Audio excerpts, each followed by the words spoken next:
Et salut à toi, très cher investisseur rentable, c'est Yann. C'est un plaisir de te retrouver aujourd'hui pour cette vidéo immobilière du jour. Aujourd'hui, tu as vu le titre, tu comprends pas pourquoi il va falloir prendre ton chéquier pour la vente. Eh bien, je vais te le révéler tout de suite. Juste avant ça, tu es libre de cliquer un petit peu partout autour de cette vidéo pour t'abonner et rejoindre des milliers d'investisseurs rentables déjà présents ici. Et tu as aussi en ce moment un lien, tu vas voir, pour avoir accès aux 4 vidéos gratuites des 4 erreurs à ne surtout pas faire dans l'immobilier. Ok, alors, pourquoi besoin du chéquier, la vente, comment ça marche? Alors, c'est pas pour l'achat, hein. Tu sais bien que quand tu vas acheter un bien immobilier, le notaire va faire ce qu'on appelle un appel de fonds auprès de la banque et la banque va virer de son compte, du compte de la banque, ton déblocage de prêt jusqu'à l'étude du notaire. Et le notaire, du coup, va se permettre de payer le vendeur grâce à ça. C'est pas toi qui va faire un chèque, ça transitera pas par toi, etc. Avant, on voyait encore des chèques et tout. Enfin, ça n'existe plus maintenant. De toute façon, chez le notaire, tu verras, il y aura plus de chèques. Dans 99,9% des cas, rares sont les cas où le notaire fait encore des chèques. Par contre, il y a un moment où si, en effet, si tu vas voir des chèques et tu vas voir ton chèque et le chèque éventuellement du vendeur ou de l'acheteur, si c'est toi qui vends, dans l'étude du notaire. Alors, comment ça marche? Eh bien, ce sont les prorata. Alors, tu sais que quand tu es propriétaire immobilier, tu payes la taxe foncière. C'est une sorte de taxe d'habitation des propriétaires qui fait que tu payes cette taxe parce que tu es propriétaire de tel ou tel bien immobilier.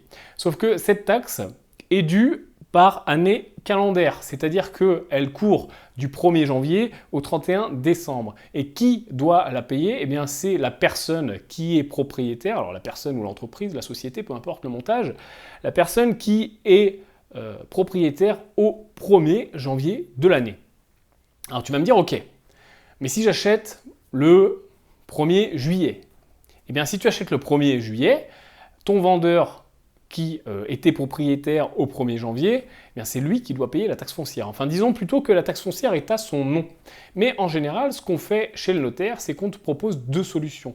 La première, c'est que quand le vendeur recevra l'avis de taxe foncière, parce que ça serait trop simple si c'était 1er janvier et on n'en parle plus, non. La taxe foncière, je t'ai expliqué, elle est due du 1er janvier au 31 décembre. Par contre, on reçoit les avis à peu près en octobre. Donc, quand ton vendeur va recevoir son avis, la première solution, c'est qu'il te le fasse passer.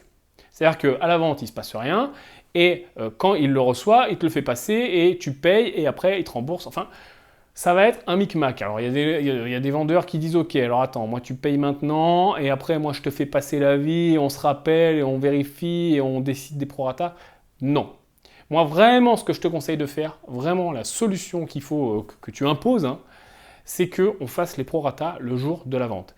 Parce que ça va éviter la circulation des avis, les appels aux impôts parce que ça ne va pas à la bonne personne, ah oui, vous n'avez pas changé de nom, ah vous ne nous avez pas prévenu, etc.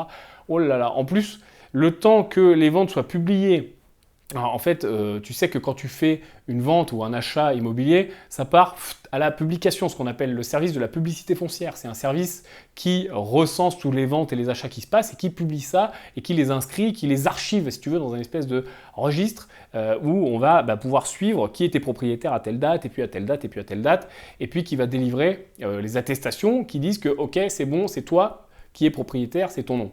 Mais tout ça, ça prend du temps. Il y a des services qui ont énormément de retard. Tu reçois ton acte peut-être un an après ton achat. Donc finalement, ce qu'il vaut mieux faire, c'est faire les prorata le jour de la vente. C'est-à-dire que tu deviens propriétaire, au 1er juillet, eh bien tu te débrouilles avec le vendeur en présence du notaire. Le notaire, souvent même, c'est lui-même qui fait les calculs. Lui, il va payer donc du 1er janvier au 1er juillet sa partie de taxe foncière. Et toi, tu vas payer du 1er juillet au 31 décembre. Ok ? Alors là, je te prends un exemple à peu près en milieu d'année, donc ça ne va pas marcher. Mais admettons que tu achètes le 1er février. Bon, ton vendeur, lui, il va te devoir 1 mois de taxe foncière. Et toi, tu vas devoir 11 mois. Parce que lui est propriétaire le 1er janvier et 1er février. Et toi, 1er février jusqu'à la fin de l'année. Mais c'est lui qui va recevoir l'avis de taxe foncière, vu que c'est lui qui était propriétaire au 1er janvier. Donc c'est toi qui vas te retrouver à te voir, lui, régler 11 mois de taxe foncière au prorata.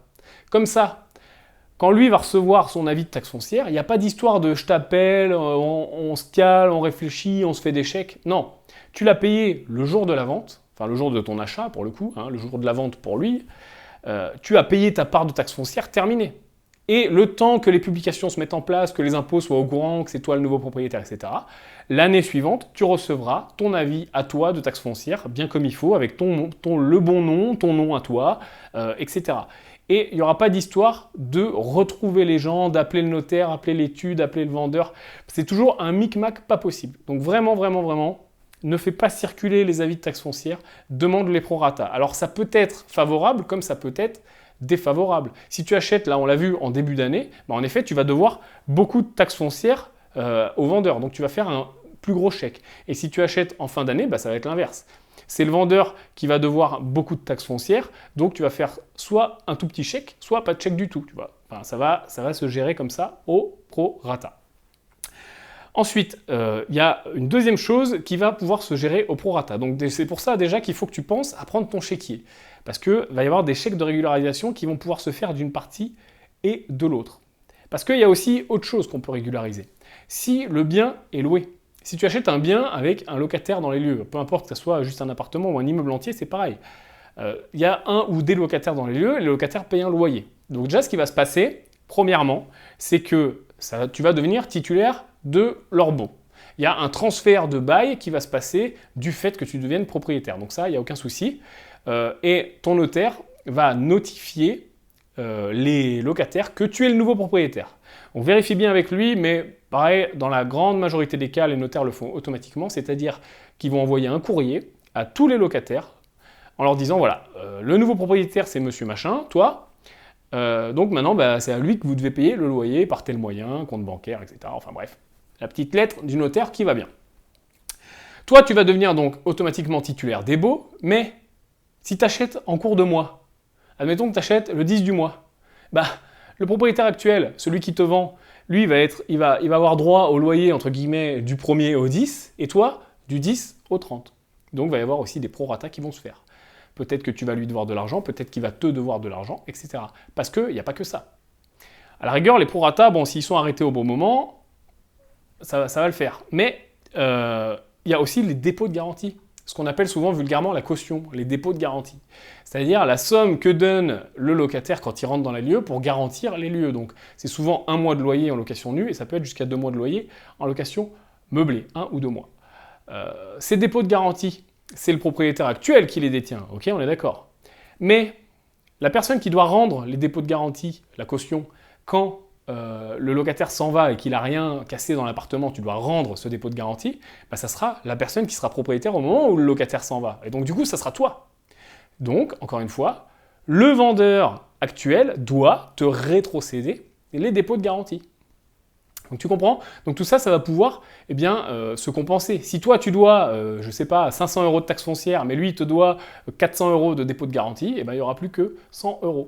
Et pareil avec les loyers, puisque le locataire, lui, tu ne vas pas lui dire, le locataire en place, on reprend l'exemple où tu achètes au 10 du mois, le notaire ne va pas dire au locataire, ok, vous payez du 1 au 10 à monsieur machin et du 10 au 30 à monsieur machin. Non. C'est la personne la plus près du bon règlement, alors ça va souvent être le vendeur qui va percevoir le dernier mois de loyer, et toi, pareil, il va falloir qu'il te rétrocède la partie qui te revient, et ainsi de suite. Et donc tu vois, ces 3 éléments vont se proratiser, vont se calculer. Alors le notaire, la plupart des notaires sont sympas, ils vont faire le calcul pour toi, enfin pour vous, avec ton vendeur. Et ça va se proratiser, et il se peut que tu aies besoin de faire un chèque au vendeur, ou que le vendeur ait besoin de te faire un chèque. Donc pense bien quand tu vas vendre quelque chose, ou même quand tu vas acheter déjà premièrement, parce que c'est souvent toi qui vas faire un chèque, mais aussi quand tu vas vendre, de prendre ton chéquier, parce que si tu l'as pas, tu peux pas faire tout ce qui est prorata, et donc on revient sur les travers dont je te parlais avant, c'est-à-dire faut qu'on s'appelle, faut qu'on trouve, on fait remonter aux impôts, etc. On s'en sort jamais. Surtout, pense à avoir un peu d'argent de côté. Alors je reviens, tu sais, sur ce que je te dis souvent d'avoir un an d'esprit tranquille de côté. Ben voilà pourquoi, encore une fois, c'est important. Là, pour le coup, si tu n'as pas d'argent et que tu te retrouves, pour un immeuble, c'est vite fait hein, de se retrouver à faire un chèque de 1500, 2000, 2500 euros. Hein.